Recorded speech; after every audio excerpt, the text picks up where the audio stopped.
What's up, everybody? Welcome to the Average Joe Dividends YouTube channel. If you've been following this journey, welcome back. If you're new to the channel, please subscribe so you do not miss future videos. This is week number 13 out of 15 for my Monday morning $10,000 stock buys. And this money is money that I've been deploying from equity in a home that I no longer own. And my goal is to put this money to work for me in the long term to build a growing and reliable income stream. And what we are looking at right now is my M1 stock brokerage account. And we'll just take a look at the performance over the last week. And we can see that the portfolio is up almost 4.5%. And I'm going to go into the activity log and show you what I bought for this week. You can see my deposit went in this morning, the $10,000, and the $886. Those were dividends that were scooped up.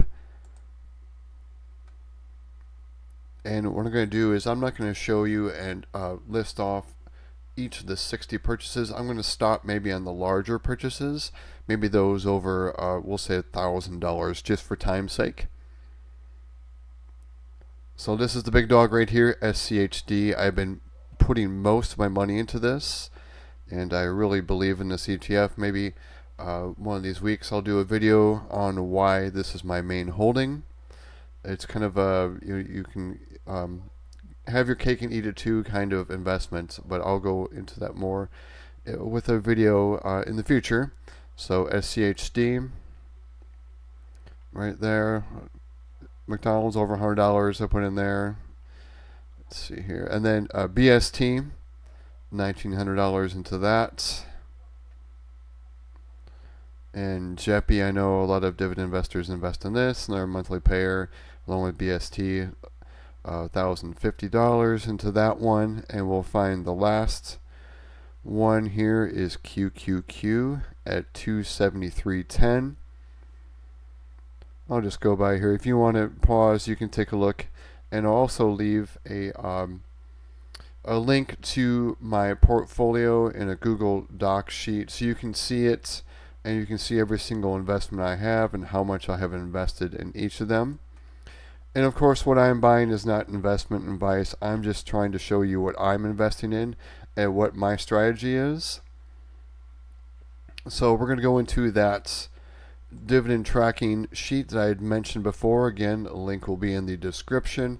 It's a very simple tracking sheet. If you don't have one yourself, you can just use mine as a template, and it's very simple. It just goes over the, it shows the company, the ticker, share price, number of shares, market value, my cost basis, gain or loss in each investment, the current dividend per share, the current yield. We can also see the yield on my cost. This is when the dividend is going to show up in my account, which is 1 day later than the actual payment date. M1 usually takes a day delay for the dividends to show up in the account. And here's the estimated dividend, and I list out the dividend I actually got paid. I actually do a monthly video on the dividends I've received, so that's where I put that in, what I've actually received, compared to what the high water mark is for the dividend payments. And I also track the total dividends paid and the likely quarter of the dividend increase. The reason I picked most of these different companies is they're known for paying their dividend reliably and also raising their dividend every year. So one of those is Pepsi, maybe to go take a look at, but I've got 84 different positions you can take a look at. And I'm just going to go to the bottom of the sheet here and just show you a couple things I really like to track. And we're going to update this sheet with a simple copy and paste from M1 Finance. We can see the market value is not matching. We're about $10,000 off because this does not reflect the $10,000 purchase. And I'm going to show you how it's going to change my monthly cash flow. I've just typed out what it currently is, just kind of copy this over, and these amounts are going to change as the number of shares of my investments are going to increase with this purchase. I also have a little table here of my monthly payers and I've put those amounts. So we'll see how much those change here real quick. What I'm going to do is I'm going to paste those into my M1 data tab here. And what I do is I go to my M1 accounts, go to the holdings tab,